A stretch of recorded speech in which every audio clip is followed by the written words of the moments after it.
Corcoran. He's going to be Recording in progress. We are. He's like the All right. frog, the singing frog from Looney Tunes. You know the frog with, Okay, I call this September 1st meeting of the Planning Commission to order.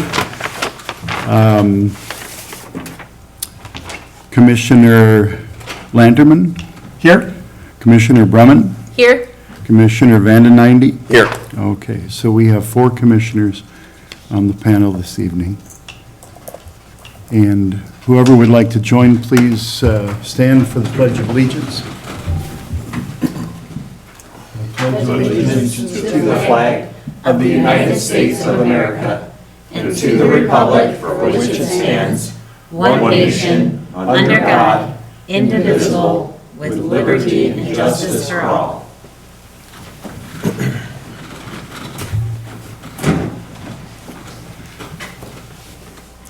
Okay, if we could take a look at the minutes from our last meeting, which was June 2nd.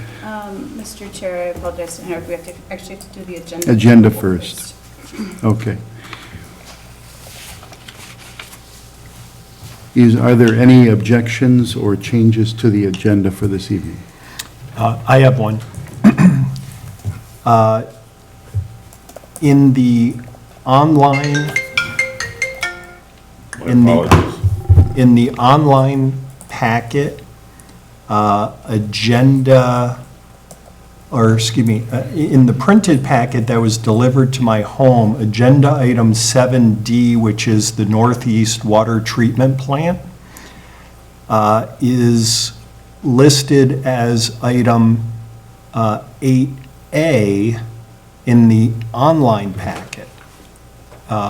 So that's on page 90. So there's I think it's just a typo inconsistency between what's currently posted on the city's webpage and the agenda that was delivered to my home. Okay. Anything else?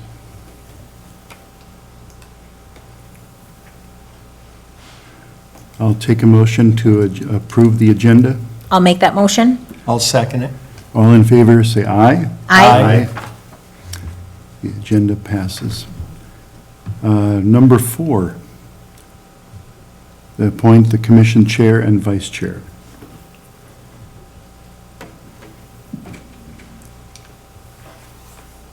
So, Mr. Chair, Commissioners, someone will want to make a motion as to someone they would like to nominate chair. It can be yourself. And then a second would need to happen, and then a vote could take place. Okay. Is there anyone who would like to make a motion to nominate someone to the commission chair?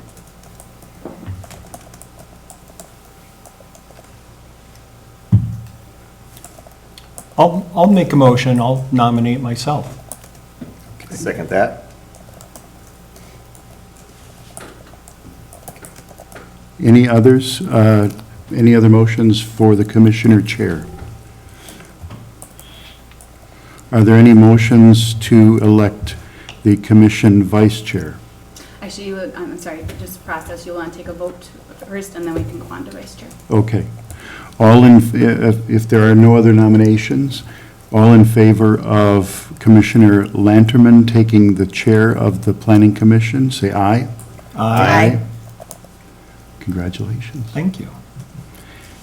And we need to entertain motions for appointment to the vice chair of this commission. May I ask a question, Commissioner? Yes. Shulak? You are currently in that role. Do you have a desire to continue in that role? Yeah, I'm wondering. Sorry, is this why just supposed that's to be a even- vote? It's just because, it's just a clarity. If you want, Gotcha. if you want to, I'm not trying to kick you out. I figured they'd probably go ahead and nominate you and you'd accept. But it's, if you don't want to be in the role, you could also make that clear too. So. Okay. I would continue to be vice chair unless someone else would like to nominate themselves or someone else. Good here. Okay. All in favor of the motion for Commissioner Shulak to continue as Vice Chair of the Planning Commission, say aye. Aye. Congratulations.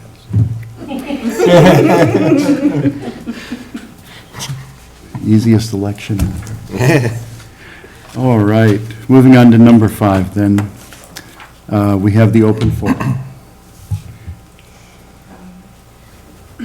So, Mr. Chair, you'll just want to open it for the public. I'm sorry to interrupt, but at this point, do I defer to the new commission, the new chair? Would he continue with this meeting, or do we go ahead and have? I think you can handle the gavel off. I don't have Robert's rules, so I Okay. guess it's up to you guys. He can continue. Okay. If So you we'll have wanna- that be effective for the next meeting? Yeah, it's Okay. totally up to you if you want to. She says she is a lawyer, and she says that you continue, and he doesn't have to have the pressure of trying first night, just being thrown in. Thank you very much. Because I told my family they're watching at home. Let me just say, we're accepting applications for the planning commission. I think actually we've. Oh, we've closed that, it. yeah. Oh, We shoot. did receive a few. I'm wrong. Okay.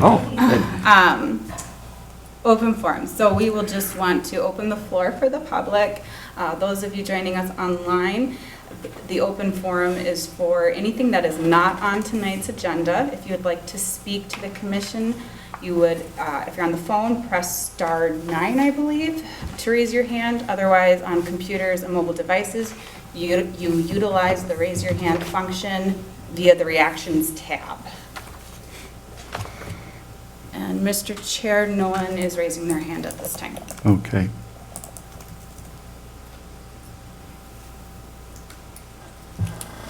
Then let's move on to number 6, the minutes from our previous meeting in June. June 2nd. I chaired that meeting too. I forgot. Yes, you did. Are there any modifications or errors to point out about the commission minutes?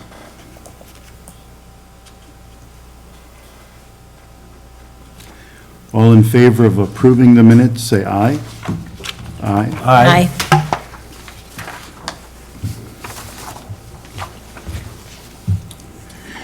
And new business, number 7A, is the public hearing about ordinance amendment for corner lot frontage and fences. Just trying to, I apologize, it's doing something I've never seen it do before.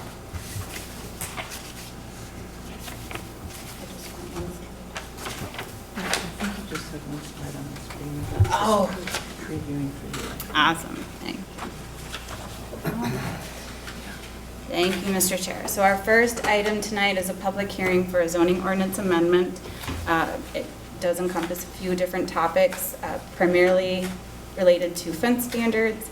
As a part of this, we're also looking at a few lot definitions and performance standards for walls such as retaining walls. The request, this is a city-driven zoning ordinance amendment, so the Planning Commission is asked to hold a public hearing and forward a recommendation to City Council on the proposed verbiage, again, related to fence performance standards, which is what triggered this request. The updated definitions staff is proposing include adding lot frontage and interior lot line. These are just terms of art that we rely on, and so this provides clarification. Additionally, modifying the definition of lot width to allow for lots along cul-de-sacs to have their front setback measured, to have the lot width measured at the front setback. This is an item that kind of got tacked on just due to looking at several different definitions for lot-related items.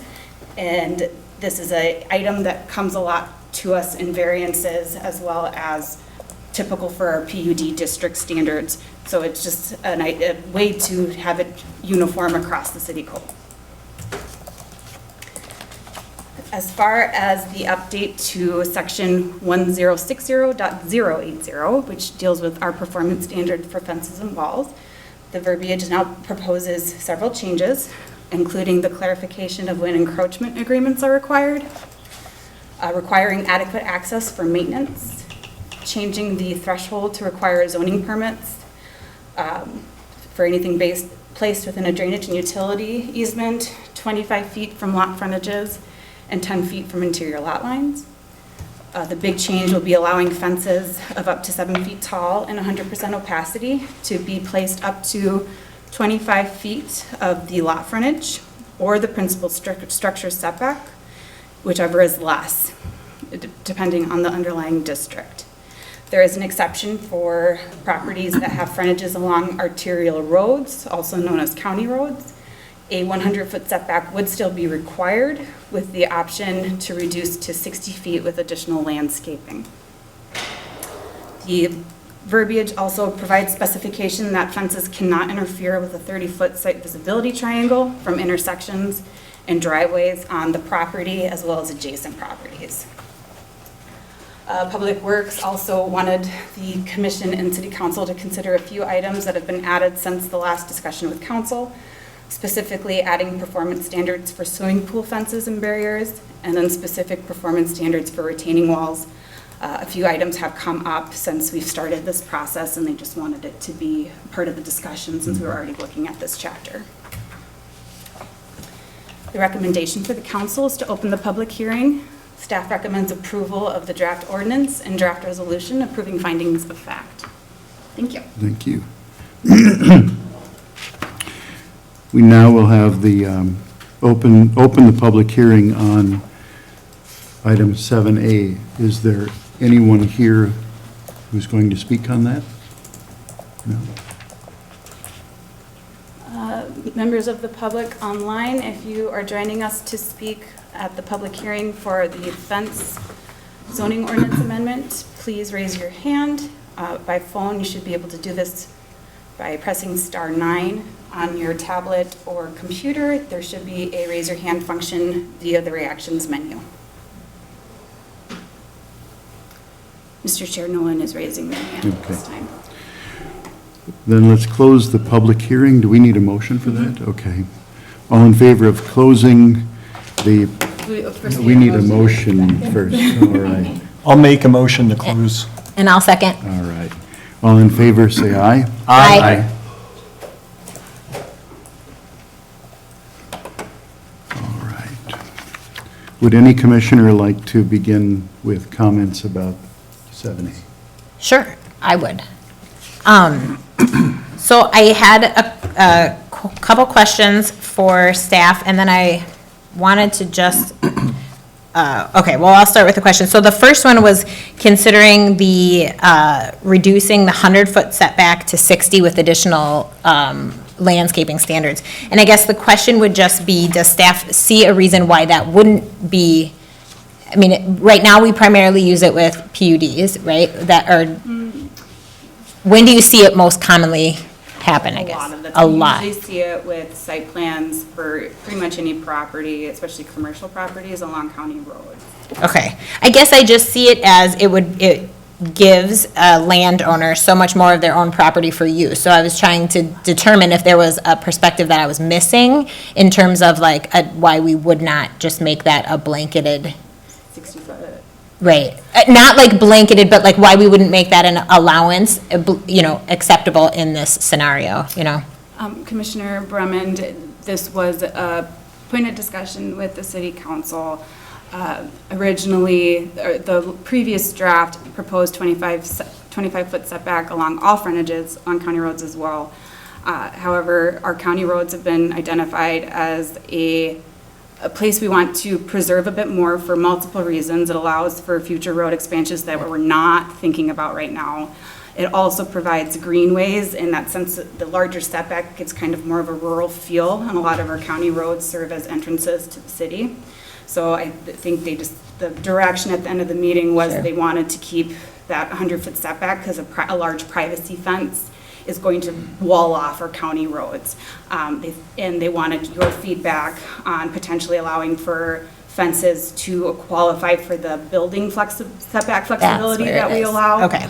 So it'd be utilizing that clause. So what it does is it actually gives landowners the flexibility that they do not currently have right now because they are not necessarily using that building permitting process. So it gives a landowner the flexibility to go up to 60 feet as long as they're willing to put in the additional landscape. Allow for more greenway, I think is the compromise there, yeah. Okay, and then I guess I just had a concern, thank you very much, but my concern was about the permitting process required for all fences. Then, is there a fee associated, or would there be a fee associated for? $5. $25 for homeowners. And then do you know what the process would be like for, my concern is that we're doing it because we're looking at this ordinance, but it's actually putting a burden on landowners that is unnecessary because of the number of times that an issue actually occurs.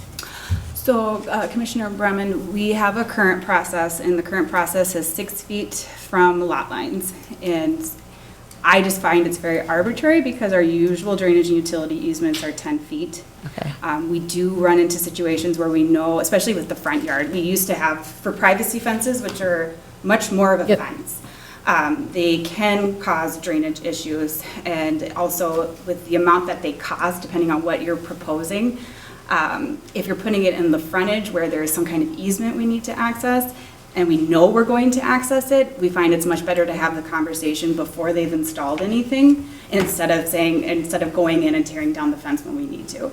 So, because that is what we have the ability to do with those easements. So it just allows for more discussion. The question isn't, the goal is not to say no to property owners, it's to find a workable solution.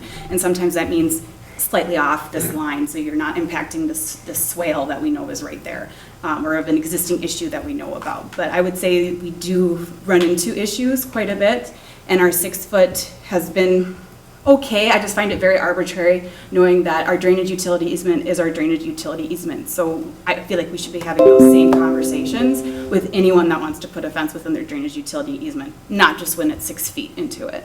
Sure. So you're not saying any fence requires a permit? Because I guess I'm thinking of the impact to the rural portion of our city as well, right? They still use fencing, even temporary fencing for animals. But, so you're not saying any fencing, you're saying fencing that is within that D? Yeah, And- primarily drainage and utility easements, 10 feet along interior lot lines, and that's, again, the drainage and utility easement is usually what that encompasses, and then 25 feet from frontages, just because we usually, that's where we're going to have potentially a sidewalk easement, things like that, that could go beyond the 10 foot. And was previously protected by our 50-foot Sure. setback. So there was some thinking into that, the compromise of now allowing for these heavier duty fences in the front yard. We just want to make sure that those easements are clear, and that any encroachment agreement can be satisfied with that fence permits. They don't have to go necessarily into a formal encroachment agreement. They do sign something as part of that permit explaining what the city has rights to do. So again, it's an education opportunity as well as an opportunity to kind of spot any conflicts that we're aware of. So you're not removing or changing any current landowner's abilities, other than potentially just changing that 6 foot to where the D and U easement is right Yes. now? Yes. So it exists at that 10-foot interior that, It exists at 6 feet today along all and we're laterals. just changing it? Okay. Yep. And then there isn't like an increased fee? I just really want to make sure that No we're not- increased fee. Okay. No, $25. And that's handled by, It's handled by me in Public Works. So I handle it, and then I facilitate with Sure. engineering and Kevin Matson. okay, Can I ask kind of a follow-up on that? sure, go for it. Anything in here, on like snow, I'm thinking of temporary fences, like, where I live, it's rural, people put up snow fences, temporary, right, might be in the front yard, depending, is that kind of mentioned or concerning here at all? I mean, they're temporary, so is there a concept of temporary fencing? As long as it meets the 50% opacity and 4-foot rule, that really shouldn't be a problem I at see. all. Yeah. Which most of those would be anyway. Yeah. Thanks. And then I guess the last thing would just be, I feel like the swimming pool fences and barriers, adding it to city code is duplication, because it's already, we're just borrowing the exact language from the state and applying it in here, and I don't know that that's necessary. I also wonder, wouldn't homeowners' insurance policies require some sort of thing that we don't necessarily have to cover at the city level either? Commissioner Bremen, I used to work for State Farm. I don't know how the current practice is, but at that time, they did not have a fencing requirement for pools. So things could definitely have changed. I've been in planning for a while now, but I think it would be very dependent on your insurance policy. B, I think the verbiage proposed by Mike Pritchard, our construction services specialist, we don't have anything in our code that says this is required, but that's what he proposes based on that. So we don't hold anyone to that standard currently, but he would like to, or he was kind of ambivalent. It was just something he wanted to bring up now, so we don't have to bring it up later. We don't have to add it if we don't want to, but if we were to want to add that extra security around pools, that's the verbiage he would recommend to keep it simple with the Minnesota Building Code. But if it's in the state, is it duplicating it? It's not Essentially. required. No, it's just verbiage within the Minnesota Building Code. Yeah, if I could correct you, there is actually a Minnesota state statute addressing fences around pools. Okay, that was not my understanding with my conversation, that we don't require it as a city, but we can definitely remove that clause, if that's. If it's duplicated, I guess that would be the only thing, just because then it would pull out against stuff that's already so Okay, lengthy. nope, fair enough, we can make that change, you would just want to add that as part of the motion. Okay. And then I did not have, well, I guess the last question that I had, and I don't know if Public Works gave you any kind of insight into the issues that have come up, but the one regarding the retaining walls that are above public right-of-ways, such as trails or what have you, and then wanting that to be fenced in, help me understand Yeah, so. the public safety issue. It's more that the retaining, so there's a sidewalk, Yep, and then there's a drop in the retaining wall. So basically, they want a fence above the retaining wall because they don't want people to have a sudden drop, like a kid to kind of go over. And we don't have anything requiring that right now. So that was what kind of drove that. And they have been so far successful, I believe, in trying to negotiate that with developers, but they want to be able to have teeth, and that would be by putting it in code. okay. Okay. That's all I had, Mr. Thank you. Anyone else?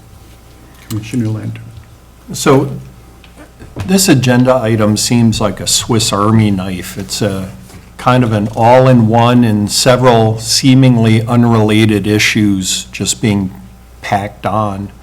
I understand that a lot of it relates to addressing issues related to fencing, but I also think that each item probably could have been its own agenda item.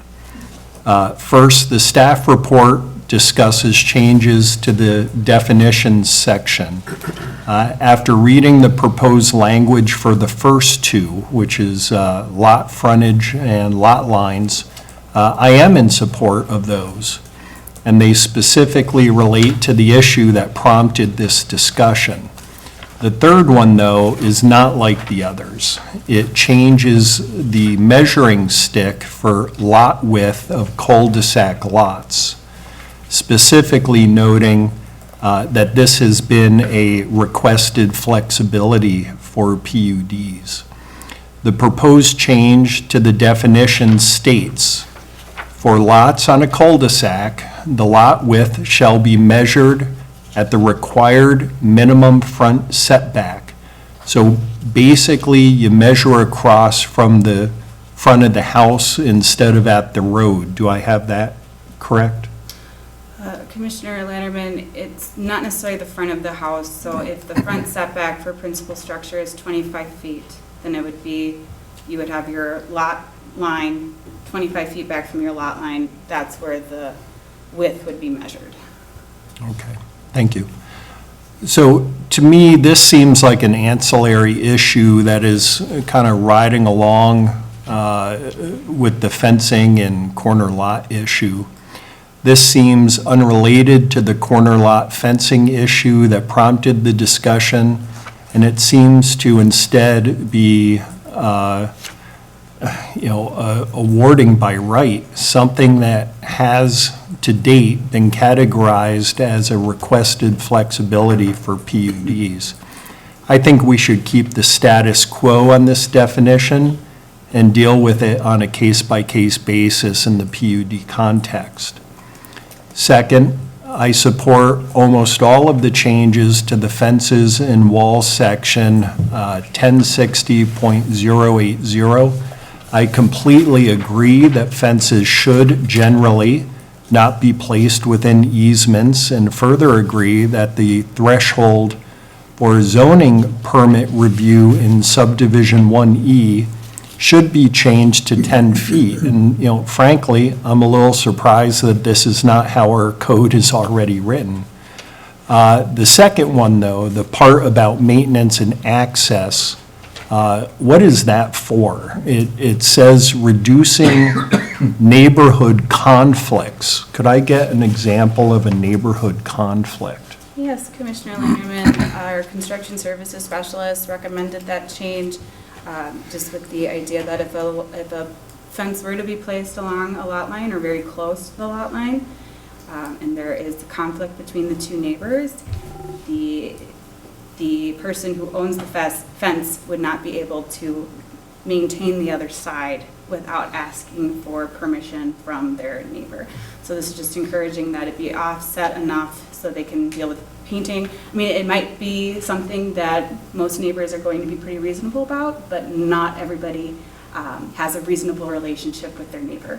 So it's just a kind of a way to encourage that be considered with fence placement, that you're going to need to maintain that at some point. So. Thank you, that's helpful. So in principle, I support this change. I also support the change for the 25-foot setback from frontages for fences. For the requirements related to pools, again, I sense that this issue has been kind of tacked on. But I do believe that this language parrots state law. And so therefore, I don't see any reason for us to add it here. It's just simply, again, duplicative. So the last item regarding retaining walls, I basically understand that this would institute a requirement that fencing be placed at the top of a retaining wall. Is the idea to prevent people from climbing on the retaining wall or jumping off? Is that what you just were saying? A fence or other type of barrier, but yeah, I think less so that someone would purposely jump, although I'm sure that's possible, but yeah, it's the idea that someone could walk off if they're not paying attention. Okay, yeah. So it seems like there's potential to take something that's nice looking, like a stone or brick wall, and making it more obtrusive. So I guess just to recap, I support everything other than the change in definition for lot width for cul-de-sac lots, and I do not support adding the language related to fencing around pools. Thank you.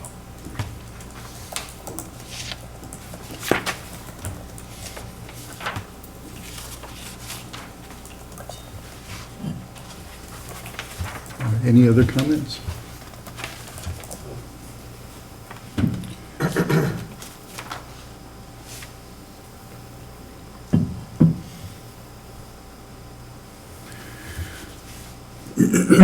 So would we entertain a motion to pass this, this item as it stands, or would we entertain a motion to, with the exceptions that you've brought forward? I would entertain a motion with the, to recommend approval with removing the, if indeed it's duplication for the state law, then to remove the swimming pool fences and barriers. And then with the recommendation that the flexibility along county roads be allowed with the additional landscaping requirements.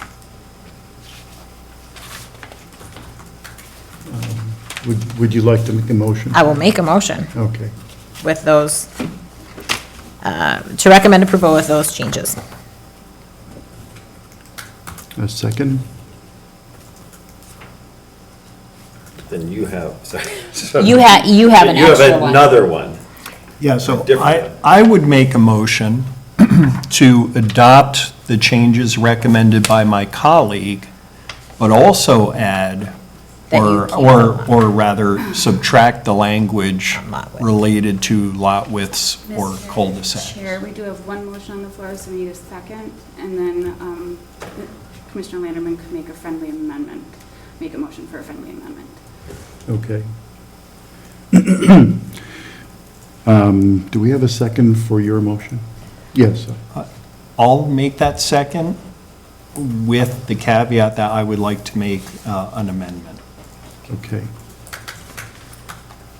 And so all in favor of that motion? All So Commissioner Landerman, go ahead and make a motion for your friendly amendment, and then we'll get a second, and then we can vote from there. Okay. Okay. I would like to add to my colleague's comments that the language pertaining to the lot width for cul-de-sac lots be removed.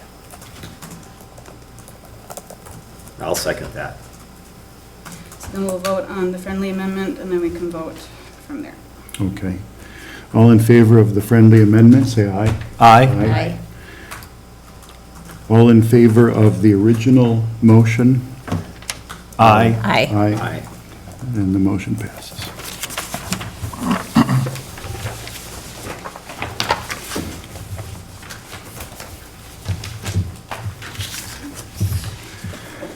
Item 7B, the public hearing for the Blair Brown Riding Arena conditional use permit on Oakdale Drive. Oops, sorry.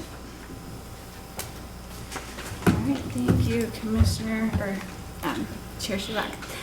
The next item is a public hearing for a conditional use permit for a indoor riding arena.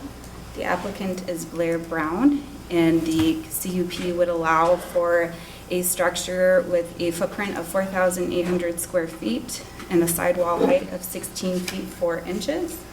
By right, she would otherwise be allowed 3,969 square feet and 13 feet 6 inches, but our code does allow for these standards to be bypassed with the CUP, particularly if you're on a 10-acre lot, as she is. This is a view of the property. It's in our rural residential district off of Oakdale Drive. And the site plan on the very far right, it's very zoomed out because it's a very long property. And then we have a zoomed in clip to the right of that, I'm sorry, to the left of that. The riding arena is just about halfway up the property near the west property line. And then in front of that is a barn where a building permit was approved, and it's about, I forget the exact number, but it's within the footprint allowed, but we would need the CUP to exceed with the indoor riding arena. But that's already approved as it met standards. For our analysis, the section 1030.020 provides specific standards for a CUP to exceed the sidewall height. There are no specific standards to exceed the accessory structure footprint. And then we have our general standards. And staff reviewed the requests against all of these and believes that this does meet the CUP standards for both. There are a few conditions of approval within the draft resolution. The property cannot be used for commercial purposes without additional approvals being granted. Any changes to the septic system and well need to go through the county and state. And then just one minor picky thing I had to do, revised plans need to be submitted to satisfy an overhang of 24 inches. Right now I think it's showing 12 feet. And then, I'm sorry, 12 inches, not 12 feet, I apologize. And then if it was 12 feet, it'd be fine. Believe it or not. But the applicant must also be in continuous compliance with the manure management standards we have outlined in city code. The recommendation for the council is to open the public hearing I did receive one email this afternoon that is on the dais for our commissioners, and it's a letter of support from their eastern neighbors. And so the staff recommends approval of the draft resolution approving the CUP. It'll allow for the sidewall height of 16 feet 4 inches and an accessory structure footprint of 7,008 square feet on the property. Thank you. Thank you.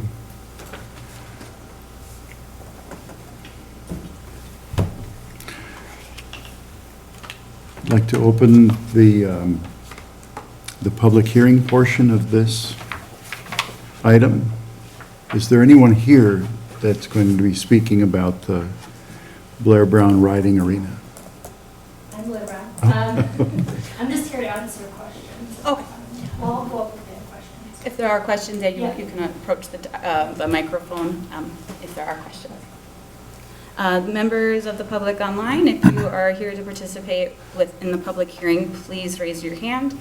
If you're on the phone, that would be by *9. Otherwise, it's the reactions tab. There should be a raise your hand function on your tablet or computer. Mr. Chair, no one is raising their hand. Okay.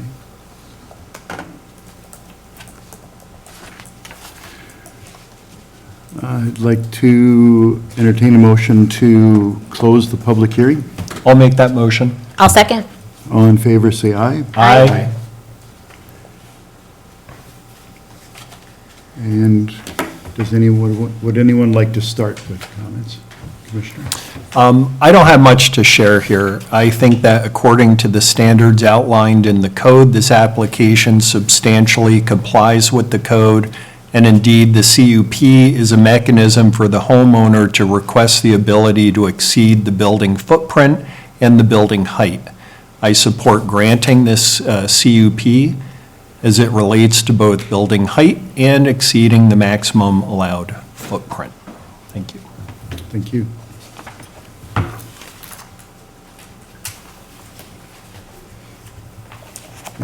If no other commissioners long to speak on this, then I would make a motion to pass the resolution Okay. in favor of granting the CUP. I'd just like to make a brief comment about the CUP written narrative that was shared with us. I wish a lot of our developers and planners would put as much concern and care into getting along with neighbors and as you have here, including turning the building away from, different directions and things like that. You've done your homework, you've thought this out ahead of time, and it's refreshing to get that type of application. So. It was a very thorough application. She made my job easy. Natalie helped. Okay, we have a motion on the floor that has been seconded. All in favor, say aye. Aye. All right, congratulations. Congratulations. Can we come over and see them sometime? Yeah. Okay, item 7C, public hearing for the Protect site plan. Staff report. Thank you, Mr. Chair. This is our last public hearing item, not the last item, but the last public hearing for Protect Auto expansion. The item in front of us is a site plan, a conditional use permit, or 2 conditional use permits, and that's why the public hearing is required, and a few variances. Some background, Tom and Dan Gleason of Protect Auto Repair have submitted the request to allow them to expand their facility. They've outgrown their existing building. On the picture that I'm showing you right now, the existing building is the shorter side, and then the proposed expansion is the taller side that they are looking to add. This is the aerial view from 7591 Commerce Street where they're located. And this is a very zoomed in site plan focused on the proposed building expansion.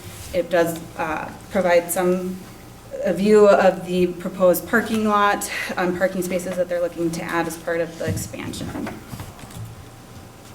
So the expansion includes additional building space of almost 5,900 square feet, 3 repair bays, and warehouse space for storage of equipment and materials.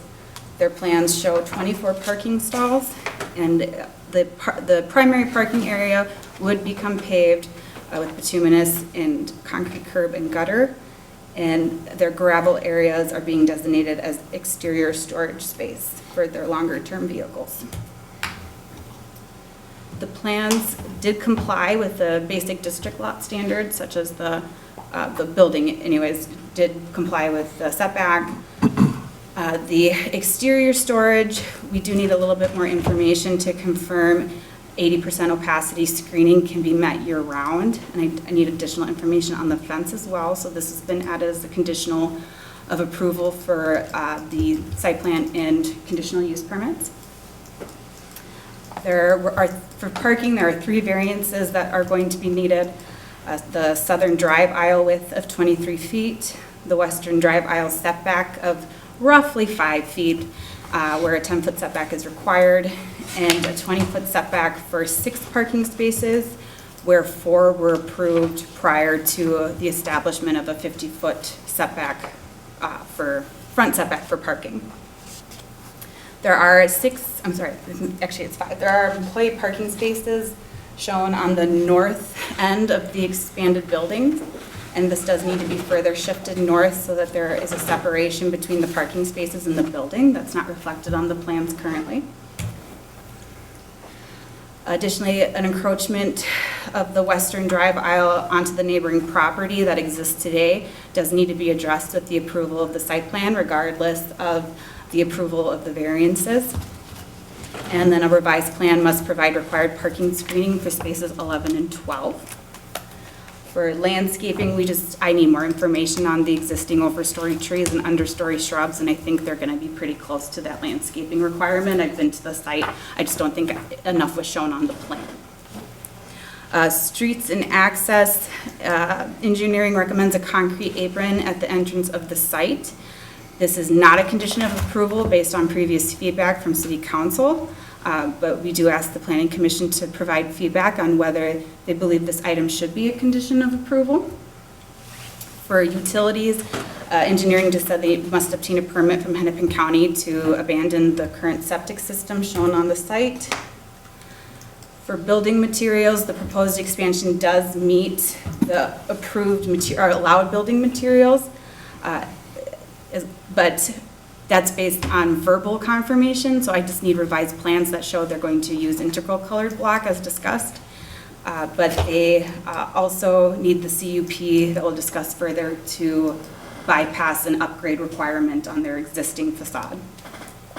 Finally, there were several comments regarding grading, and so they will need to provide a revised grading plan, work with our engineers to meet the requirements outlined in the engineering memo. For the conditional use permit, again, the code requires that the existing concrete block on the existing building be upgraded so that 25% of the existing facade uses what is now an allowed material. The code allows the council to grant this requirement to be bypassed through a CUP with no specific standards. I reviewed this against our general CUP standards, and I do believe the standards have been met. The second conditional use permit is for the newly dedicated exterior storage spaces. There are specific standards outlined, and I reviewed those in conjunction with our general standards. Again, I do need more information to confirm that 80% opacity screening can be met year-round, so that is a condition of approval. Otherwise, I do believe the remaining standards have been met. For the first variance, we're looking at the 23-foot wide drive aisle along the southern end of the site. This was reviewed with our variance standards, and I do believe a hardship standard has been met due to the constraints caused by their site layout that have been in the making long before the city standards have been established. The parking lot, in my mind, should be required to be striped to mitigate potential impacts of additional changes happening kind of in the future. For our second variance, we're looking at the western drive aisle proposed to be located as close as roughly 5 feet away from the property line where 10 feet is required. Again, this was reviewed against our standards. I do believe that the hardship standard has been met due to the constraints caused by the location of the existing building and the need for internal circulation of emergency and oversized vehicles. The applicant should enter into an encroachment agreement with the city to address the impacts and outline clear standards for them to be aware of. And then the Planning Commission could recommend that the proposed expansion be moved further east to accommodate the required setback without a variance and just have it be along that pre-existing building side. It's not what I'm recommending necessarily, but it could be something worth discussing. I'm sorry, could you go back to variance 1 for a second? Sure. Okay, now, I guess the third bullet point down, I have a question. Wasn't the narrowing of the drive aisle by 3 feet created by the applicant's 2000 expansion? I would have to look at that. I don't think it was created by that necessarily, but I think we're entering into planning commission discussion, so I think Okay. it might be. Well, I'm just trying to get clarification because the third bullet point down states that, well, anyway, go ahead, I'm sorry. Yeah, no, we can definitely discuss that. I believe that what is shown on the current plan is parallel parking that they're doing existingly. But yeah, I think I'll have to pull up the exact analysis. I don't believe it was created by the 2000 site plan. It's now something that if they continue as it is, it's currently 19 feet wide with their parking that they do regularly. And this would improve it to 23 feet wide. So they are kind of meeting us halfway with their proposal. And finally, the third variance is for the expansion of the number of parking spaces subject to a 20-foot setback where a 50-foot setback is required. Currently, the 2000 site plan showed 4 parking spaces in this area, so this would increase it by 2. Again, the variance standards believed to have been met due to constraints caused by the existing layout of the site and building location, and the fact that the implement of a 50-foot parking setback was not foreseeable when the layout was established originally. Staff recommends striping of the parking lot and additional parking screening as conditions of approval to mitigate the impact of the variance. So finally, staff recommends opening the public hearing, and we do recommend approval of a prepared draft resolution approving the site plan and 2 CUPs. I did not prepare resolutions for the variances just because there's so much to discuss and unpack. So I think the easiest way for us to handle that is to make a motion for each individual variance, whether you recommend approval or denial. You can discuss findings of facts that I didn't consider in my staff report, as well as any conditions that you believe need to be added to mitigate the effect. And that is all I have. Okay, thank you. Let's open the public hearing part. And I'm sorry, the applicants, I have these 2 gentlemen here in the audience, and anyone online hoping to participate in the public hearing, please raise your hand either by pressing *9 or utilizing the raise your hand function via the reactions tab on your computer or tablet. At this time, Mr. Chair, I don't see anyone raising their hand. Okay, is there anyone here who would like to speak on behalf of the project, or? We're here to answer questions. Okay, good. So we can close the public hearing with a motion. I'll make a motion that we close the public hearing portion of this item. I'll second. All in favor? Aye. Aye. Commissioners. Thank you. So first, I want to thank staff and specifically Natalie for this report. There's a lot of content there, and I can tell it took a lot of time to prepare. and I really appreciate the clarity of thought. I like the work that staff has done. I like having the options laid out in such detail and clarity with the for and against arguments included. ProTech Auto is requesting to expand their building. They are requesting 2 conditional use permits and 3 variances. So, CUP number 1, waiver of building material upgrade.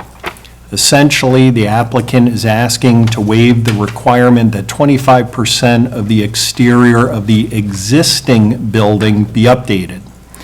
They have painted concrete blocks now. I think it is not practical to enforce this requirement upon the applicant. For that reason, I think we recommend to the council that this CUP be granted. CUP number 2, exterior storage. City Council has indicated that it is okay with gravel where blacktop is required. The code affords the City Council the ability to waive this requirement. So I support granting this CUP as well. I agree that it should be conditioned on the applicant showing that it is properly screened in all seasons. Variance number 1, drive aisle width of 23 feet. The staff report notes that, quote, "The commission could find that the reduction of the existing drive aisle width due to the expansion of office space in 2000 was indeed a condition created by the landowner at that time." I agree. I think that this is compelling. It seems like the condition that is giving rise to narrowing the drive aisle by 3 feet, which is not insignificant, was created by the applicant's 2000 expansion. For that reason, I would recommend denying variance number 1. Variance number 2, allow western drive aisle within the required 10 feet setback. What's over the property line needs to be corrected. I think this should be approved on the condition that they get the 1, drive aisle off of the neighbor's property, and 2, condition that if there is any maintenance needed within the easement, they understand that they are on the hook if anything is required to be done in that easement that would affect the drive aisle.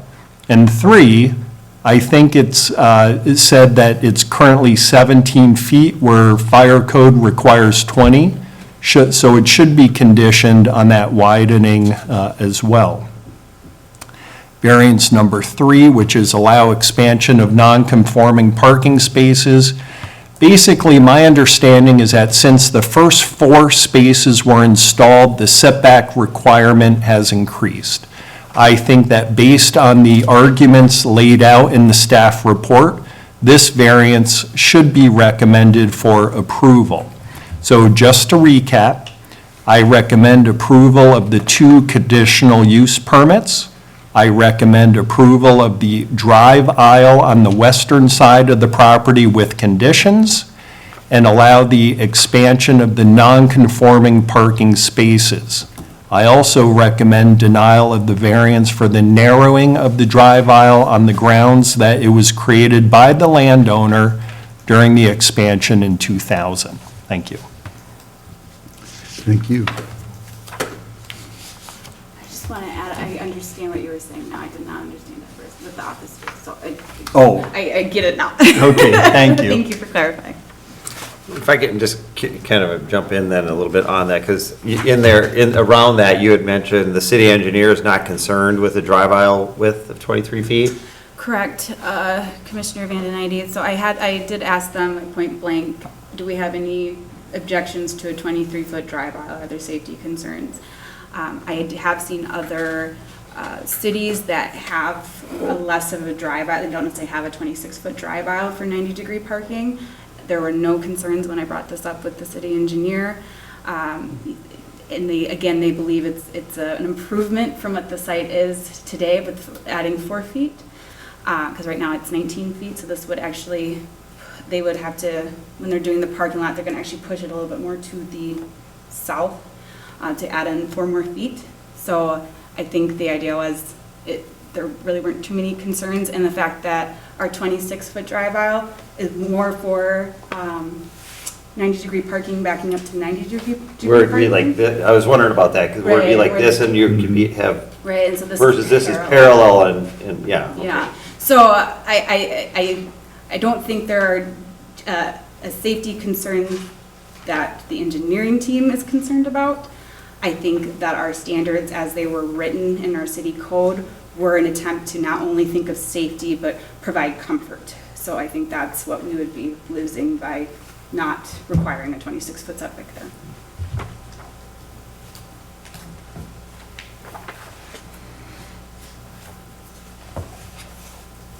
And so the recommendation for striping is to clearly denote what is those Yeah, those provide- designated parking yeah, so you can clearly see where spaces, the so that drive- parking remains parallel, for instance, in that location, rather than maybe becoming used in a different way. Yeah, and I think over the years, time. it's kind of the site, how it has, Sure. there's no striping today, and how the site's been used is very fluid, and I think this would provide some rigidity so that we don't come back in 10 years when they need to do some expansion again, where it's like, wait a minute, what happened here? Why is there now 6 cars being parked here regularly? So I think that would just provide a clear sense for everybody using the site, and then for any future expansions, just clarity that we don't run into any other issues. When we have a memo from the public safety team, for example, here there are 5 items. Are these to be, now it says that there's initial feedback, but are these standards to be met? It's assumed that they're going to be met with whatever we decide tonight? Correct, and I'll say that the applicant reached out to our public safety team, and they went out to the site, and public safety is very comfortable now with the plan. So this was more based on the site plan. I didn't have a chance to meet with them on this, but they said there were no additional comments since they were able to speak with them directly, so they're comfortable with the layout at this point. Very good, thank you. Any other discussion? My only question, and it's very, it doesn't seem impactful, but just for clarification, the additional, or the 4 parking spaces that were approved under 2000, had we not been adding 2 additional parking spaces, so that a variance for that particular issue would not be required? Correct. That's It would just be grandfathered in. So then, but those are additional parking spaces that you need, and that's why they're being added in. Okay. I just wanted to clarify that because it said that you're, based on the formula for parking, you only needed to have the 23, so I was trying to, anyway, thank you. It's not impactful, but it helps in my understanding of the application. At this time, if no one else has any discussion, I would make a recommendation to approve the, make a recommendation for a resolution approving the 2 conditional use permits and the 3 variances. I probably should double check, but those had the recommendations of striping in it, those were in the resolutions? Correct, recommendations for striping was a condition of both variances, and then I've already forgotten my recommendation for the second one. It was an encroachment agreement. Okay, then I would second that. Okay, all in favor, say aye. Aye. Opposed? Opposed?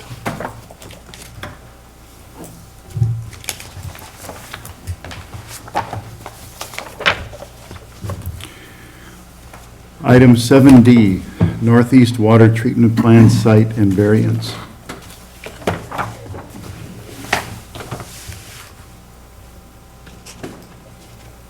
Nope. Sorry. I confused everybody. Let's see here, try it again. There we go. Thank you, Mr. Chair, Commissioners. This is the city-initiated request for a site plan for the water treatment plant shown on the screen. This is on 116. I apologize for the confusion halfway through the staff report, seeing if anyone was reading. I switched from 116 to 101 by accident, but it is on 116, and I apologize. We'll correct that for the council. You saw a preliminary plat for this site in 2021, Hunter's Place Second Edition. This 3.25 acre parcel was created from property owned by the Lothers for this express purpose of the water treatment plant. And the design team, who's here tonight from Stantec, has been reviewing the concept plan with the city council for several months and is now ready to move, the council is now ready to move forward with the project. And so certainly detailed questions about the application can be answered by Steve and Ash in the back of the room. This is a request for site plan approval and 3 variances. So I'll walk through those individually. 2 of the variances are from our new Northeast District standards, unfortunately. This is the site plan, and again, to the south is the Lother property. That's that south lot line, butts up against the tree line if you're familiar with their property. So this is the south property line. If you've been watching if you drive by that and have seen some of the work that's going on out there, the well is here where there's you can tell that there's a feature there, for lack of a better word, and a new access off of 116 will come in. The well itself will be located here. There'll be a stormwater retention pond, and then the proposed building. And one of the challenges of a public project like this is the council does something called bid alternatives. And so the plan has a 2-cell treatment system, but a 3rd cell is planned, and so you see the 3rd cell. That's what we reviewed the setbacks against to make sure if that did go forward with the 3rd cell, that would be meeting all of our requirements. So our work was based on that alternative. The principal structure does comply with all setbacks. We were speaking earlier about the reduced setback from County Road 116 that landowners get by right with additional landscaping, and in this case, the city is using that. The access from 116 was approved with the plat, if you recall, from the county, but they really conditioned that on planning for a future road connection through the neighborhood to the south, and so that future road connection is shown on the plans, but access for the immediate future would be from 116. The landscaping on site does exceed the number of trees required by the ordinance, and this, as I said, is our first plan to come in under our new Northeast District standards. That has some requirements for resiliency options, things that you have a selection of, I think it's 7 items to incorporate into the plan. You have to do 3 of them, and they've met that through the use of native landscaping, xeriscaping, which is landscaping for plants with lower water use, and a bioretention system in the stormwater pond, which is located in the north east corner of the site. This is the landscape plan, so you can see on the plan a heavy emphasis along 116 intentionally, as well as a fairly intense landscaping around the pond to buffer from the landowners to the north. We're quite a distance, and then fairly significant landscaping along the building, which does also serve to provide some landscaping for some mechanical equipment in the southeast portion. But this is the road, is a hammerhead now. Long-term, this is where that future road connection could come through and come down to Hunter. But again, not planned to connect at this time. This is an elevation of the building. Final details could change with some bid alternatives that are out there, but the building does, this is the face that faces 116, so the main entry, including overhead doors facing 116. The other elevations do have some clear story windows to add some interest to the building. It does comply with our material standards in our code. What did I do to myself here? So there are three variances. The first variance is a request to allow the transformer and generator to be screened with plant material. The Northeast District standards require screening within a building or by a privacy wall or fence. And that's in direct conflict with the other sections of the zoning ordinance, which actually state a preference to screen with plant materials. The circle on the screen does show the generator area that is screened by landscaping, but not by a wall or a fence. And so the variance is to allow screening, but to use plant materials instead of a wall. The second variance is a request to allow an overhead door visible from County Road 116. There's a new standard in our code in the Northeast District that does not allow overhead doors to be visible from county roads or residential properties. This property, this lot, has a county road on the west and residential properties on all three sides. There is no way to comply with this condition, and therefore the variance is requested because the overhead door is necessary for the operation of the facility. It is our opinion that the door facing County Road 116 has the least impact on the adjacent residential properties and will be heavily screened from County Road 116. The third variance is for an accessory structure in the front yard. That's the well house. And the nature of well drilling is you look for the best place for the best water. And in this case, the well needs to be in this location. And the alternative would have been to fence this. If it were fenced, it would meet the standards in the code, but we believe would be less attractive for the site. And so the Public Works Director would like to place it in a building that matches the primary building. And that's what triggers the need for a variance. A chain link fence around it wouldn't need a variance, but upgrading it to place it in a structure is what triggers the variance. As I said, it will be in a fashion to comply with the water treatment plant building. We've outlined in the staff report the conditions of the variance standards. We do believe that the variances have been met and outlined that in the staff report, but certainly variances are an area where the Planning Commission and the Council have a lot of discretion. So the Commission could certainly find differently and recommend denial of one or more of the three requested variances. However, we've drafted a resolution, at least as a starting point, which does approve the site plan and the three variances. As I said, Steve and Ash are here and certainly know more about the treatment facility than I, but any of us are happy to answer any questions, Mr. Chair. Thank you.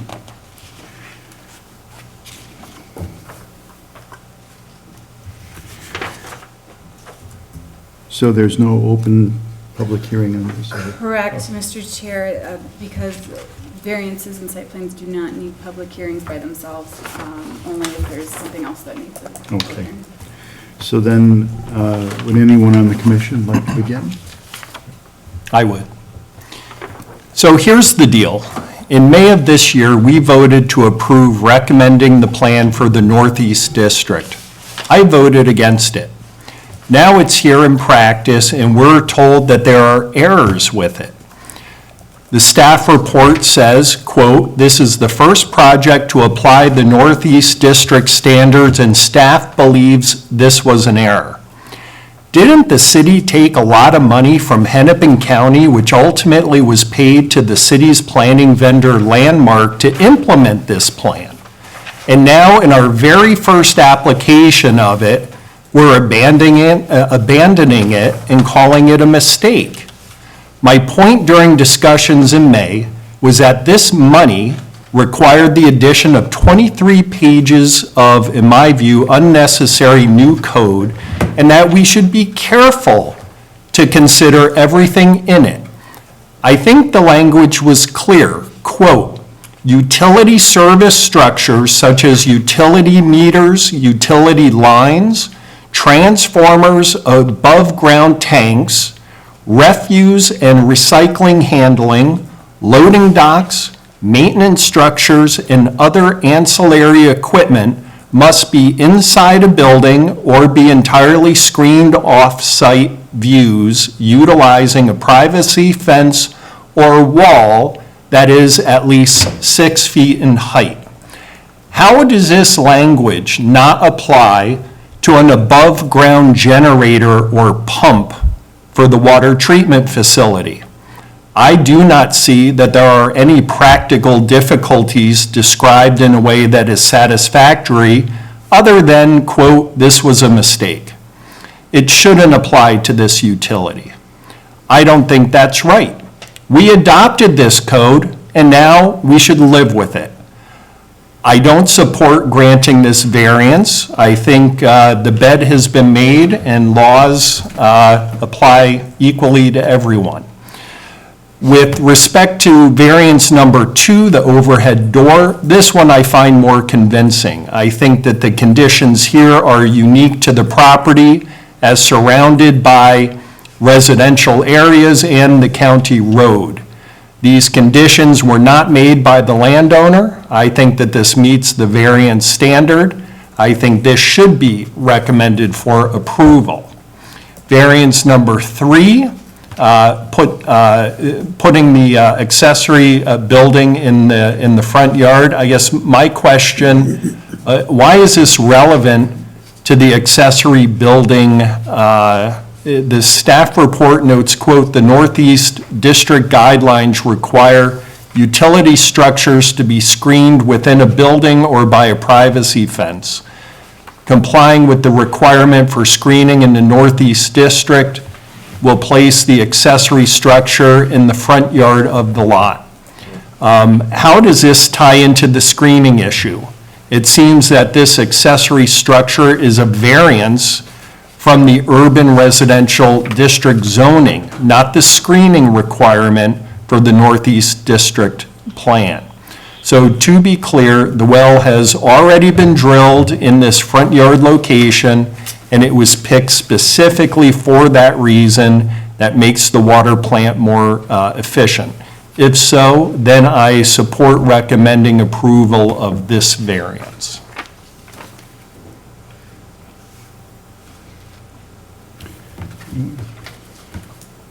Well, is it possible to answer the question? Is it related to the screening, or is it related to the accessory structure being located in the front yard? Well, Is that not the question? Yeah, the Sorry. variance is because there's an accessory structure in the front yard. Right. Around the well, you have 2 choices. You can put it in a structure, or you can put a fence around it. And if you put a fence around it or put it in a structure, it meets the screening requirements of the Northeast District. But if you put it in a building, it meets the requirements, but now you need a variance from the accessory structure setback requirements. So that's why they're related. Try to make that more clear when it gets to the council, but that's 2 conditions that they're trying to meet, and the tool they're using to meet the screening requirement triggers the accessory structure variance. Okay, thank you for clarifying. Yep. I had one other question before I will echo Commissioner Lanterman's thoughts a little bit. But on the memo from the Lieutenant Burns, it just asked the question, what is the anticipated height of the building? But in the lot standards, it actually listed the anticipated height of the building. So was that question answered after the memo? Okay, I just wanted to clarify. And then I know that there was a question, only because I happened to be at the council meeting, about potentially adding an architectural detail. And so any architectural detail that would increase that height would be above that 33.5 foot, right? But that's still kind of just Correct. being considered, but, Yeah. right, okay. Commissioner Brown, we'd have to come back for a variance from that. Okay. Well, Case. To be clear, Or- if we exceeded the height limit. we Right, would have if to it's come back within and that get a variance. 35 They're foot. looking at options that are not going to require a variance. sure. So the council could, you may not see it again, so I just want to be Okay, clear. yeah, sorry. The council could choose a final roof design Yeah. that looks different than this, that would not trigger a variance and therefore would not come back. But if it did exceed that height, it would have to come back for a variance. Okay. I guess the only other thing that and that was my thought that came up, is that this really is the first thing that's going into the Northeast District Design Guidelines. And have we made it difficult where maybe we did not intend to. So is the practical difficulty that some of this property is experiencing, is it an insight into further, into future projects? And that was a concern that I had as well. I guess in particular, maybe because this is a non-residential structure going up in a residential neighborhood, but what that made me think of is that all of the area along 30 in particular, that's within the Northeast District, is zoned for commercial eventually, but until that's all actually commercial and some of those structures go in facing residential properties, are those all going to require variances in that sort of an instance? You know, I'm thinking the initial buildings that go up, if they have a need to have an overhead door and the other properties around them are still existing as residential, or is that, I mean, maybe that's too specific, or maybe that's too, Well, we think that when we looked at those sections, for example, north of Nelson Trucking is an industrial site. It does have residential on the, faces a county road on one side and has mixed-use residential to the west, or mixed use, but it does have residential to the south west. We think when they design the buildings, they will do traditional commercial, be able to do Okay. traditional commercial buildings where the interior doors will face each other. If you think about Plymouth Pond down on 55. So we believe this is not likely to happen on most commercial properties because they're going to be they're large commercial properties in the Northeast District that are likely going to be able to orient those overhead doors. We did sketch out some when we were doing the concept plan, so we certainly believe that. I think we're focused on right Hennepin when we wrote this section and just left out the screening on the fencing. And I think that is probably something the council will look at and may direct us to modify. But I think the overhead doors are going to be okay. okay. And then the last one was just that one where, in the staff report, you had said that it was the Northeast District design was actually it. Let me see. Where the direct conflict between the Northeast District design screening requirements and the actual city screening requirements. Right. And is that perhaps an error that needs to be corrected? Okay. And wasn't, Commissioner Berman, staff is talking about figuring out a way that we can get that taken care of ideally quickly. So it is a conversation we're having. okay.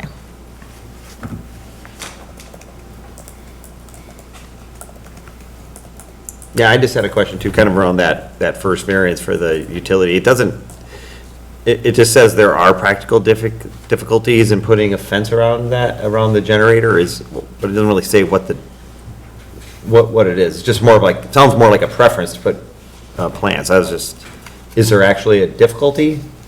I think the design team felt like functionally they want to be able to access more readily, but I think if you feel that the variance standards have not been met, the solution will then be for the city to either build a brick wall that wraps around that or build a fence that wraps around it. So if you certainly. Well, it didn't really, Yeah. it just says it's hard, but it didn't really explain why, I guess. And then it just went almost like, but plants would do the same thing and they would look nicer. It didn't really say why it was a difficulty. It's fair. Which I think is kind of your point as well, yeah. I had some questions about the screening. When we ask them to, or when we say that it's okay to replace a fence or a wall or a building with shrubs or plants or whatever, I believe deciduous and some ornamentals lose their leaves, and coniferous and shrubs keep their foliage. So when you look at the map of, or sheet L101, and you see the planning of the plants or screening, it seems like a lot of them, to me at least, are deciduous trees, which are going to lose their foliage. And so the screening isn't going to be much screening except for trunks and branches, I think. So anytime we ask them or negotiate with them that they don't have to put up a wall or a fence or another building, and that they can get by with planted material.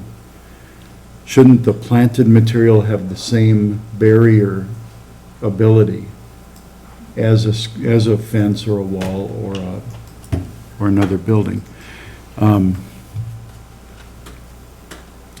I would like to see if the intent is to hide what's being built there, then I'd like to see more evergreen trees, shrubberies, those types of things.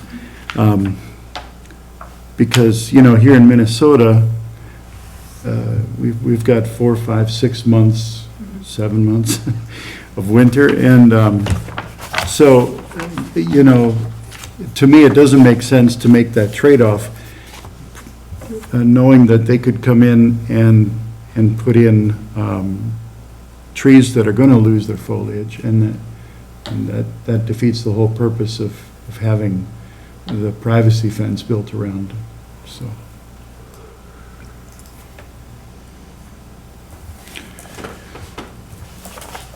Was that, I'm sorry, I'm just curious, was that the intent of, isn't there some we have regulation around amount of trees, overstory trees and things. Is that this, or is this more for screening purposes, or is it both?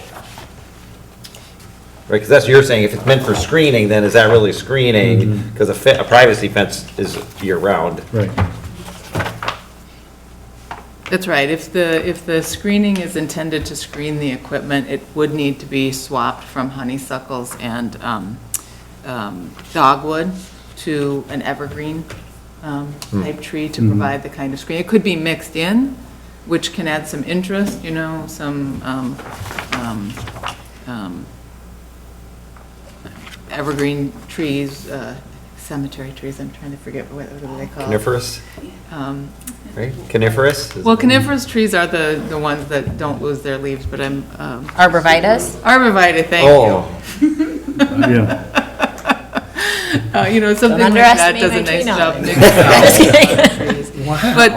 But certainly that could be, if you were to approve it, you would add a condition that said it needs to be screened with conifers. But certainly, the commission can say there should be a wing wall that wraps around this mechanical equipment if you think the variance standards are not met. I'd like to see it. I'm just imagining what that would look like from late October until April. And, what's the point of that? But is there any other discussion? Okay. Would someone like to make a motion concerning the item and the variances? I'll make that motion. I'd like to make a motion to recommend denial of variance number 1, the utility services structure screening, and to approve variance number 2, or recommend approval of the second variance, the overhead door screening.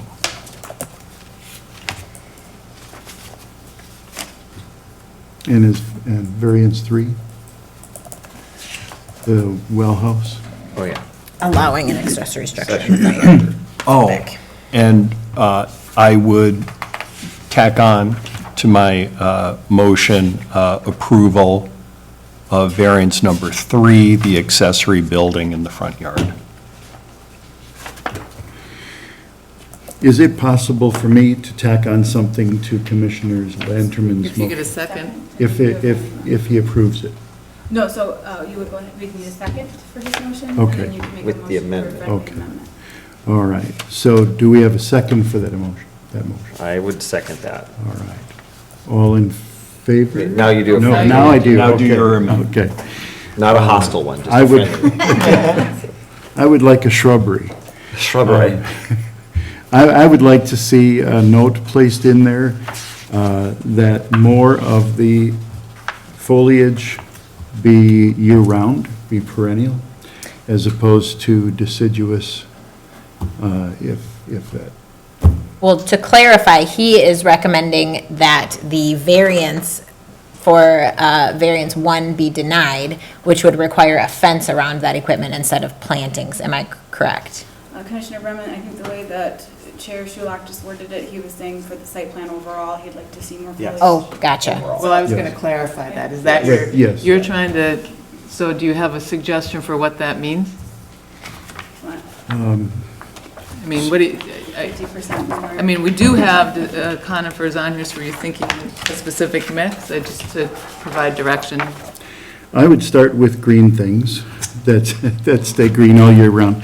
But if you look at the north and the east side, if there could be an increase of at least a minimum of 50% more perennials, coniferous shrubs, those types of things, I would like to see that in place, or recommended at least. Kind of around the pond, you're thinking? Yeah, Because that, in the end, there's gonna be a building that's gonna probably look nice, that'll have the pump in it, right. and then the building itself will be compliant. But I just want to point out, I know that we're supposed to make a motion on that, but this does comply with the landscaping requirements that we laid out for Northeast District, which means that they are native. And so where oftentimes coniferous trees are used for screening, they are not native trees and they do not flourish. So I'm just making that note.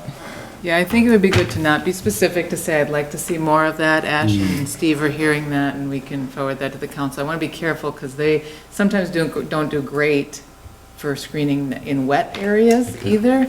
So then we get what we get up north in the bogs, and they're not the greatest. But I hear you, and if there's a second, and that's an amendment, we can keep it generic and bring Okay, it back. all right.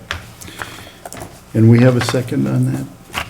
My question for clarification is in seconding the friendly, that also then is tagged on as an approval for the first motion made, which is a denial of the first variance. Am I correct? Okay. Okay, a second.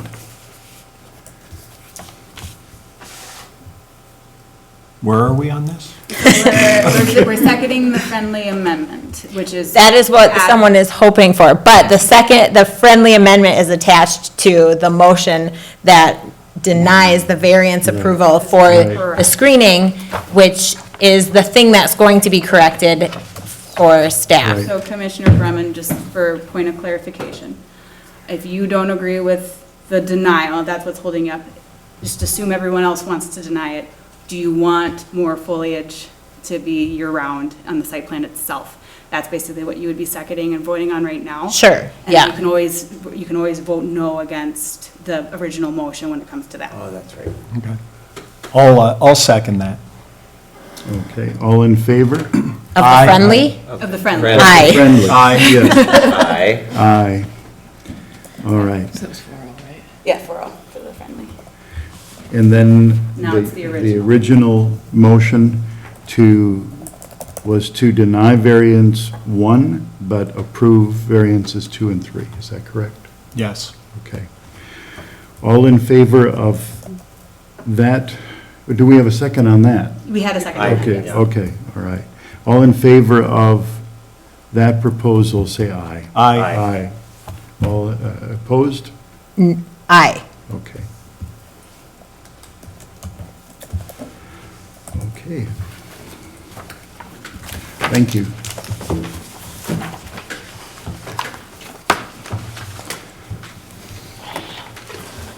We have the Planning Commission update.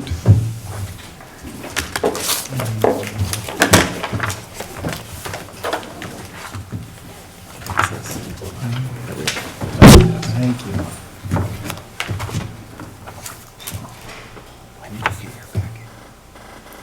Tuesday at 5:45, or excuse me, Monday, 5:45.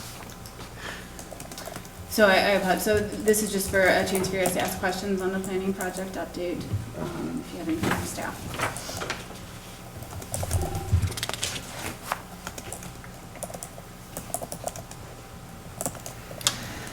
Is there, with regard, and only because there was a time-sensitive concern with regards to providing electricity to residents of Corcoran, what is the Wright Hennepin submitted their final plat application, I'm assuming it received approval at the August 11th meeting, and so then is there a scheduled date that we know of that they're going to start?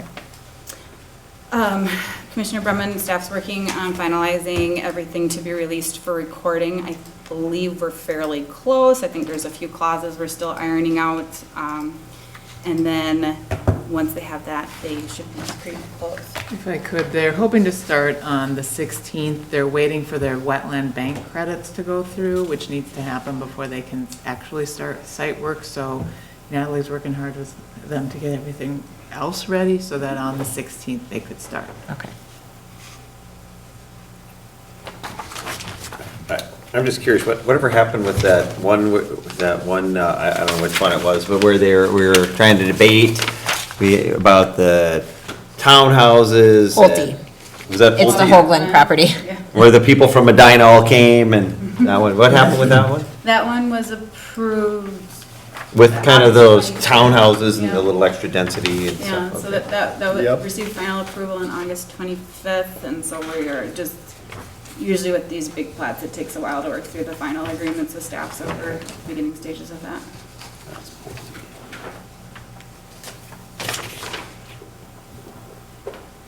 Do you feel like things are heating up again? Yes.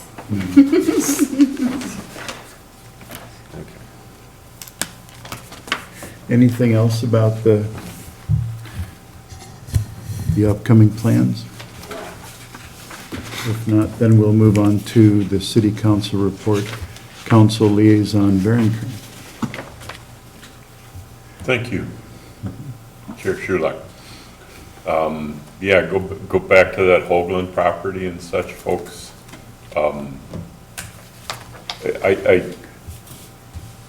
Yeah, I'm not gonna put words into the council's mouth. I think I've heard it crystal clear that we need to follow our zoning plans and those kind of things a lot better, and I've agreed with that ever since I was on the planning commission.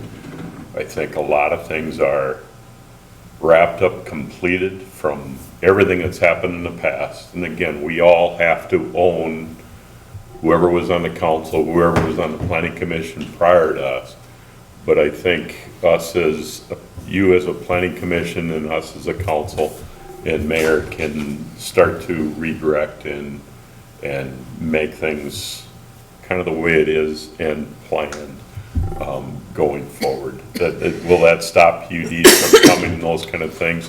I think it gives us the ability, or it gives me the ability to say no more often than we have in the past. So I love your guys' mindset. One of the questions was as far as the appointment or we still have an open position.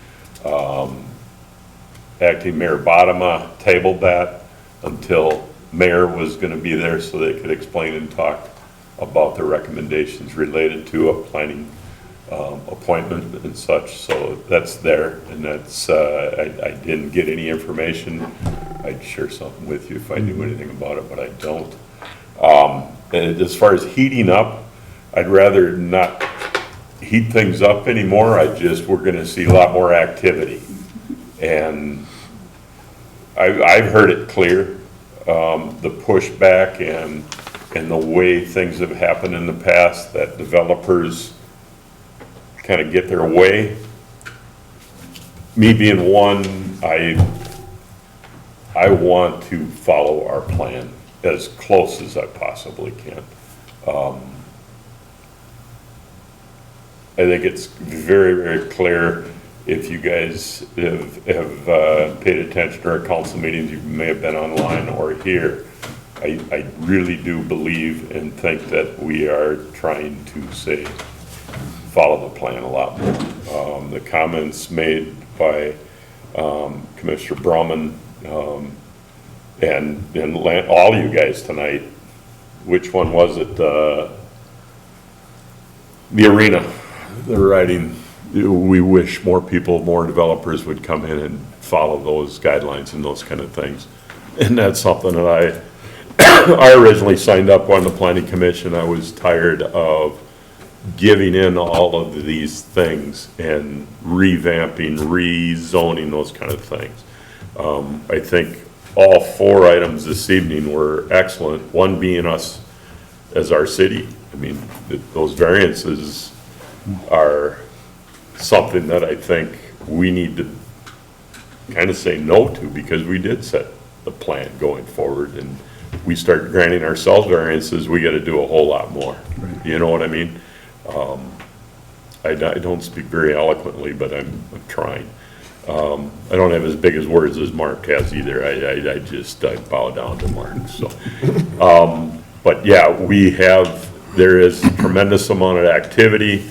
I think Natalie has got a great handle on everything that's going on. I think, Kendra is there to help out and do everything you need when you need it and those kind of things. I'm excited for what's gonna happen. I'm excited for a recent phone call from staff related to our budgets. And originally we were starting out, our budget was 1.3 million over. And it sounds like I think it was more like 500,000 over, still a lot, but I don't think it was, that. I've seen so many numbers and it's getting late in the day, but, the last report is coming in that we will actually see our tax. What is the tax number?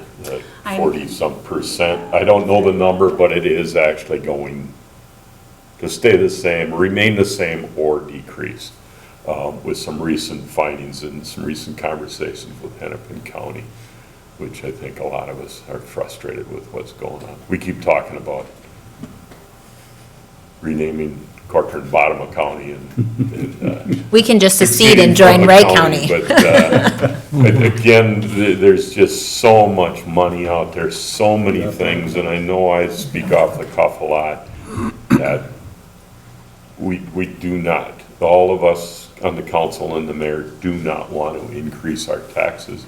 We weren't at all pleased with the new assessments that came out on everybody in our city, related to the assessor putting numbers in and seeing excessive valuations.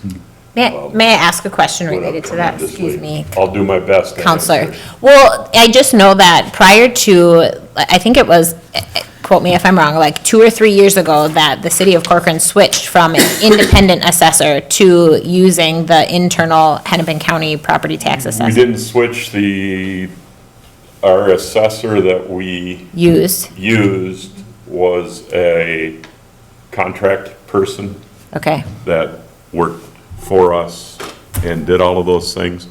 They retired. And our Sure. option was to find somebody else or have Hennepin County do it. I was just If wondering, I'm is there saying a it term right. on that? What? Is there a term on that? Again, like at a certain point, you can review as a council whether you want to continue with what? I think we can, it's just I don't know the specifics around it. But again, a lot of it is determined by a number of people. And I've always had the mindset that Hennepin County doing the assessing for everything in Hennepin County, it's kind of a conflict of interest. I can get in all kinds of discussions and I can be that. I just was looking for whether we had committed to like a contractual length of time with Hennepin County and then it comes up for review, but I can just figure that out But we later. can get back. Yeah, to no you. problem. I'll ask that question next Thursday and I'll get it back to you. I'm trying to think, there's not a lot of, what can I say it? Assessing groups out there that are available. Can we hire our own assessor? Right now, no, because their staff is complete and we don't want to increase our taxes, so we're following this. But when I look deeper into all of the properties, there is a significant rise in valuations and such all over Minnesota, all over the country, related to whatever this event was the last 2 years. I don't want to call it anything because I think it's little crazy, but it's huge, huge. I'm not pleased with a $140,000 increase in my valuation whatsoever. I can't imagine what you guys have had, but it's kind of the dish we've been served, so to speak. So, terrible. But it is nice that we aren't going to increase our amount of tax in our city when I think the number was about a 14% increase in costs related to the past couple of years of everything that's going on. I think our city staff has done a really good job to keep everything in line. So, long story short, I'm happy with that. None of us were going to say yes to increasing our taxes in our city, so. Other questions? I didn't get a summary sheet. Did you guys get a sheet of everything that's coming up? It was on the dais 2 or when we 3 came. pages? Yes. Oh, the project one, yeah. Yeah, Is it it stapled wasn't to the back? included in the packet, but it was on Oh, the dais okay. when we came. And I guess. the 4 only- pages, there they all are. Is council did decide to go ahead and make put a moratorium on the sale of the edibles. Did you? I don't know. On the what? The sale of the THC edibles until there's more direction from the state? Yes. Okay, Matt made strong recommendations and we followed those, and to turn around and allow it in our establishments here and stuff, we need a little bit more guidance Okay. before we start doing that much control. Yes. Other questions? I have a question. On the Tavera project. Yes. North of Hackamore, in the far northeast corner of that property, so north of Hackamore, where my understanding is the plan for Lenore is to start constructing the larger single-family homes. I thought that was occurring in 4 to 5 years from now. They're digging now. The landscape plan was, But this is in the northeast corner of that yep. property, I think which is, Kendra can talk more about it. yeah, which is Phase 8. So what are they digging? So they have, the council approved the 4th edition, which is not as far as there. And what they're doing is mass grading and bringing that sewer pipe across and north up to Blue Bonnet, and there'll be a temporary lift station up there. So they're starting the grading work north of 66 Horseshoe. But there is no housing going up there, but there is some grading happening. Okay, so it's like utility stuff, sewage stuff. Okay, thank you. We're up to Phase 4. So just on that note, with the approval of Phase 4 was dedication of the parkland in that neighborhood, and then some of the twin homes that surround that park, and then a few of the single-family homes near that. So still down by 66th or Horseshoe. Which you guys saw, if I remember right. That's all the further that's happened. Anything else? Nope. All right, make a motion, thank you, sir. Thank you, guys. I try to say it every time. We haven't talked since June, but thank you for everything you do. It's neat to see it. I can't wait to get a 5th person's input with you guys. So glad to have all you guys on board. Thank you. Schedule real quick and then we can make a motion. Oh, okay. So there's been a change in the schedule. I'll be moving ahead to September 8th. And, We're gonna shift everybody. Shift to the left? Yeah, Okay. and I'll email you a corrected calendar due to the confusion there, so I'll do that next week. all right. so then that means that, and, okay, yep. we're likely to have it change one more time once a fifth is inserted, so. Yeah, but for now, we'll do it based on the 4, and Sure, then that'll likely change at our October meeting. But we're all gonna, like, so I won't be on 10/13, I'll be on 9/22. Correct. And nobody else can leave for at least 2 years. 2 years. All right, can I get a motion to adjourn this meeting? I'll make that motion. I'll second. All in favor? Aye. Aye. Thank you all. 1 hour and 45 minutes. Congratulations. I wish I you all have the these best. horses at my house.